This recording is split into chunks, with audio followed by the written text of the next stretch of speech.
아멘. 네, 새벽에도 함께 예배하는 모든 분들에게 하나님의 은혜가 함께 하시길 축복합니다. 어제 이제 이 물이 바라는 곳에서 백성들이 물이 없어서 원망하는, 그러나 하나님이 또 채워주시고 필요를 공급해 주시는 그런 모습을 봤는데, 근데 이 17장 후미에 보면 그렇게 이제 물 한 잔 마시고 목말라서 이제 죽을 지경이었다가 물 한 잔 마시고 좀 숨을 돌릴 만한데 갑자기 아말렉이 쳐들어왔어요. 이 아말렉이 쳐들어와 가지고 이제 모세가 산에 올라가서 아론과 훌이 모세의 두 팔을 붙잡고 기도로 이 전투를 승리를 하는 그런 일이 있었죠. 그것을 이제 르비딤 전투라라고 말할 수 있는데, 이제 그 전쟁을 치르고 한숨 돌리고 이렇게 있는데, 오늘 이 18장에서는 그 르비딤 전투 이후에 일어난 작은 에피소드인데, 이 모세의 장인인 이 미디안의 제사장인 이드로가 이제 방문을 한 거예요. 근데 성경에 나와 있지 않지만 처음에는 이 모세가 애굽으로 내려갈 때 그 자기 아내와 두 아들을 데리고 갔거든요. 근데 중간에 어떤 사건으로 인해서 그 정확하게 뭐 그것이 뭐 명시가 되어 있지 않지만 분명한 것은 아마 중간에 이 아내인 시보라와 그리고 두 아들이 다시 그 자기 할아버지한테, 외할아버지한테 돌아갔던 것 같아요.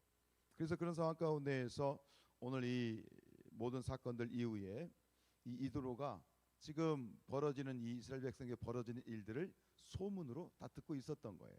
1절에 보면 이렇게 되어 있어요. 모세의 장인이며 미디안 제사장인 이드로가 하나님이 모세에게와 자기 백성 이스라엘에게 하신 일, 곧 여호와께서 이스라엘을 애굽에서 인도하여 내신 모든 일을 들었다.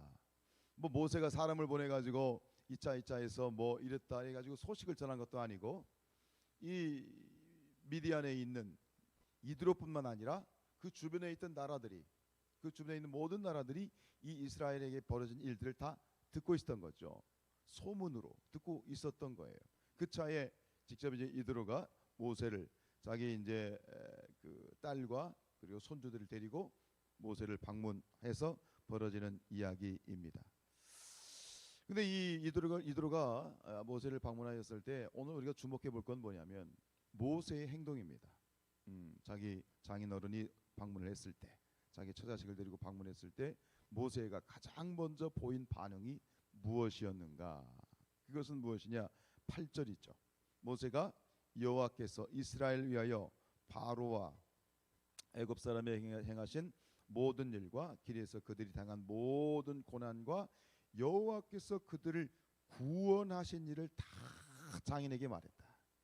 지금 이 모세는 그 이스라엘 자신과 이스라엘 백성들에게 행하신 하나님의 구원하신 그 일들을 지금 자기 장인에게 이야기하고 있는 거예요. 여러 가지 할 말이 얼마나 많겠어요. 그 1년 만에 만나는 상황인데, 그런데 가장 먼저 말할 것도 많고 나눌 것도 많은데 가장 먼저 무엇을 말하느냐? 하나님에 대해서 증언하고 있는 것이다. 오늘 이것을 우리가 주목하여 보아야 되겠습니다. 즉 모세의 간증이랄 수 있겠죠. 이를 통해서 앞서 우리가 얘기했던 것처럼 이미 미디안에 있는 이 이드로뿐만 아니라 그 근처에 있는 모든 나라들이 이 이스라엘에게 벌어진 그 사건들을 풍문으로, 소문으로 듣고 있던 차에 오늘 이 모세가 이드로에게 그 주인공 있잖아요. 그 핵심에 있었던 사람이 있잖아요.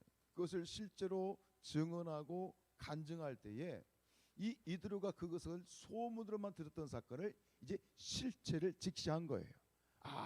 정확하게 하나님에 대해서, 하나님의 역사에 대해서 이해를 하게 된 거죠. 11절에 이렇게 얘기합니다. 이제 내가 알았도다. 이렇게 고백해요. 이제 내가 정확하게 알았도다. 여호와는 모든 신보다 크심으로 이스라엘에게 교만하게 행하는 그들을 이기셨도다 라고 이렇게 고백을 하고 12절에 보면 제사를 드리고 또 하나님께 영광을 올려드리는 그런 장면을 보게 돼요.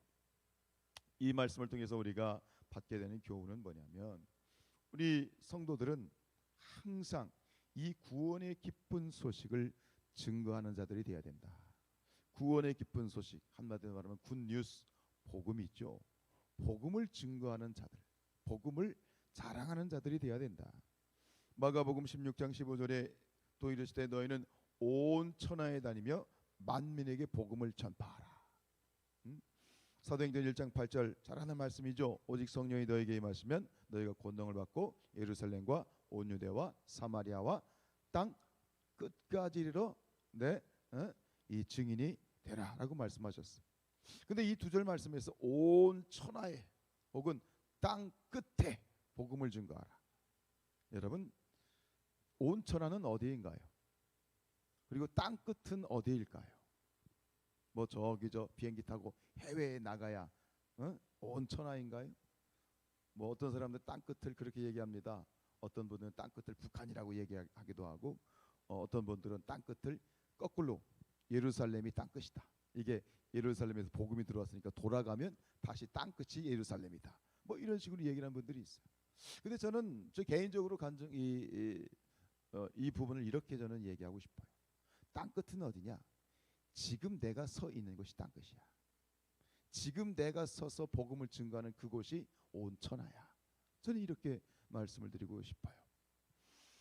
온 천하, 땅 끝. 지금 내가 서 있는 곳, 그곳이 어디든, 정림동이든 서울이든 뭐 부산이든, 지금 내가 서 있는 곳에서 맡겨주신 복음을 증거할 때 그곳이 바로 우리가 사명을 감당하는 땅 끝이라고 저는 믿어요. 로마서 17장 17절 보면 그러므로 믿음은 들음에서 나며 들음은 그리스도의 말씀으로 말미암느니라. 믿음이 어디서 난다고요? 들음에서 난다라고 하는 거예요. 그래서 14절에 보면 그런즉 그들이 믿지 아니하는 일을 어찌 부르리요? 듣지도 못한 일을 어찌 믿으리요? 전파하는 자가 없이 어찌 들으리요? 오늘 모세가 소문으로만 듣고 이드로가 소문으로만 듣고 있었던 그런 이야기를 지금 모세가 직접 이야기했을 때 이드로가 듣고 그것에 대해서 마음에 믿음이 생기고 확신이 생기고 하나님에 대해서 알게 되는 것이잖아요. 우리가 수많은 말을 하고 수많은 것들을 듣지만 정작 가장 말해야 되고 들어야 될 핵심은 바로 복음이다. 그래서 보면 이 복음이라고 하는 것은 다른 측면에서 보면은요, 소문이라고 저는 생각해요. 소문이에요. 발 없는 말이 천리를 가는 거예요. 그래서 이 복음 전도적인 측면에서 봤을 때 이 소문은 굉장히 중요합니다. 여리고에 그 소경이 하나 있었어요. 맹인이죠. 맹인이면서 거지였던 이 바디메오. 이 여리고에 살고 있었던 이 맹인 거지인 바디메오가 갑자기 예수님이 오셨다는 얘기를 듣게 돼요. 시끌시끌해서. 뭔 일입니까? 예수님이 오셨다. 그리고 예수님이 가까이 오셨다는 그런 거를 이제 감지하였을 때에 이 바디메오가 소리를 칩니다. 예수님을 부르는 거죠. 그때 예수님을 뭐라고 부르냐면 이렇게 불러요. 다윗의 자손 예수여, 나를 불쌍히 여기시옵소서라고 외쳐요. 그런데 여기서 놀라운 건 뭐냐면 이 바디메오가 예수님을 그냥 예수님 뭐 이렇게 부른다든가 저요 저기 좀 봐요 이렇게 부를 수 있는데 정확하게 이렇게 얘기합니다. 다윗의 자손 예수여. 이게 가지고 있는 의미가 놀라운 거예요. 다윗의 자손 예수님을 다윗의 자손이라고 부르는 것은 무슨 뜻이에요? 다윗의 자손이 이게 메시아란 뜻이에요. 일평생 보지도 못하고 그냥 뭐 한 여리고의 한 모퉁이에서 그냥 처박혀 가지고 그냥 한 푼 줍시오 구걸하는 인생인데 어떻게 그 예수님에 대해서 너무나도 정확하게 메시아로서 이 바디메오가 예수님을 인식하고 있는가? 한 가지죠.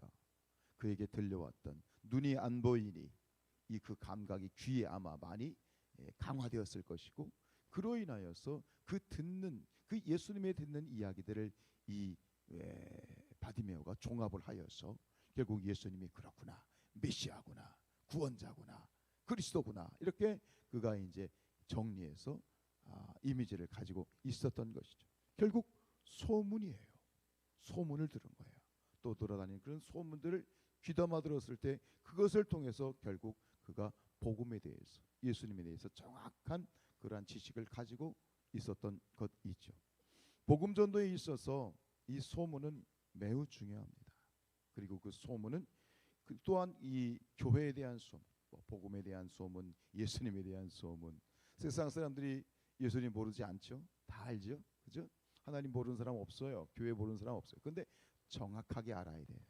그 소문이라고 하는 것이 이게 하나의 이미지가 돼요. 그래서 뭐 그런 어떤 교회 성장학적인 법칙도 있는데, 교회에 오기 전에 사람들이 가지는 교회에 대한 이미지가 있어요. 그래서 좋은 소문이 그 교회에 대한 이미지를 만들어서 교회에 오기 전에 그 교회에 대한 마음을 이미 열고 오는 사람들이 있는가 반대로, 이것이 이 소문이 잘못된 그런 어떤 소문, 그리고 부정적인 소문이 선입견이 되어서 복음을 가로막는 그런 일들이 있단 말이죠. 어떤 교회에서 제가 이제 지방의 어떤 교회 들었던 이야기인데, 이제 그 성도, 그 어떤 교회 성도가 열심히 전도를 했어. 그래서 어디서 이사 온 사람이 있어서 이렇게 전도를 하는데, 그래서 이제 얘기하는데 굉장히 호감을 가지고 이야기를 들었다는 거예요. 그래서 그분이 교회 올 줄 알았대. 근데 교회 안 온 거야. 안 와. 걔네도 안 오더래. 근데 결국 알고 보니 그 교회 목사님에 대한 소문이 너무 안 좋은 거야. 교인들은 열심히 전도하는데 목사님에 대한 소문이 너무 안 좋은 거야. 그러니까 그 지역에 있던 사람들이 나 오늘 교회 어디 가려고 하는데 했더니 그 옆에서 뜯어 말리더래. 왜 그 교회 가냐고. 목사님이 너무 안 좋다고. 뭐 그러다 보니 복음의 눈이 닫혀버리는 거야. 우리 성산교회가 좋은 소문나는 교회가 되길 축복합니다. 이 복음 전도가 그런 거예요. 발 없는 말이 천리가 가는 거예요. 디모데후서 4장 2절 보면 너는 말씀을 전파하라. 때를 얻든지 못 얻든지 항상 힘쓰라. 범사에 오래 참음과 가르침으로 경책하며 경계하며 권하라. 아름다운 그러한 우리가 뭐 때를 얻든지 못 얻든지 어쨌든 간 어떤 상황 가운데 있든지 우리가 하나님 앞에 열심히 순종하여 복음을 증거하는 것이, 그리고 그 복음 증거가 또 교회의 좋은 이야기들이 소문이 되고 그 소문이 복음이 되어서 또 하나님의 나라를 세워가는 그런 일들이 있어져야 될 줄로 믿습니다. 하나님의 은혜의 복음을 나누는 가장 좋은 그런 방편 중에 하나가 뭐냐? 그게 바로 간증이에요. 오늘 모세는 간증하고 있는 거예요. 복음을 증거하는 여러 가지 수단들이 있어요. 뭐 CCC의 사형리나 글 없는 책이나 다리 예화나 전도 폭발, 뭐 여러 가지 다양한 것들이 시도가 되고 지금도 존재하지만, 그러나 이렇게 보면 최고의 전도지는 뭐냐? 최고의 복음의 방편이 뭐냐? 그것은 나의 간증이야. 내가 만난 하나님, 내가 경험한 예수님. 결국은 바울도 그렇잖아요. 바울도 복음을 힘있게 증거할 수 있었던 자기의 복음이 뭐예요? 다메섹 도상에서 만났던 예수님. 그게 놀라운 복음의 파워가 있잖아요. 바울이 로마서 16장에서 얘기했던 것처럼 나의 복음. 나의 복음이 뭐냐면 내가 경험한 예수님, 내가 만난 예수님, 그 예수님이 하나님의 은혜의 복음을 증거하는 가장 좋은 방편이 되어진다라는 것이죠. 여러분의 복음이 있으십니까? 나의 복음이 있으십니까? 내가 만난 예수님, 내가 만난 하나님, 내가 경험한 예수님, 그것을 마음껏 증거하시고 마음껏 자랑하시고, 그리고 우리가 이렇게 증거하다 보면 잘못하면, 전에도 그런 말씀드렸습니다. 자랑이 되면 안 돼. 내 자랑하면 안 되는 거야. 간증한답시고 뭐 내 자랑 막 하고, 아니야. 간증을 통해서 누가 드러나야 돼요? 오직 하나님이 증거가 되는 거죠. 하나님이 증거되는 거죠. 그래서 나이가 만난, 또 우리가 경험한 그 하나님과 그 예수님을 마음껏 간증하심으로 복음을 증거하는 저와 여러분들 되시기를 주님의 이름으로 축복합니다. 기도하시겠습니다. 걸어가시나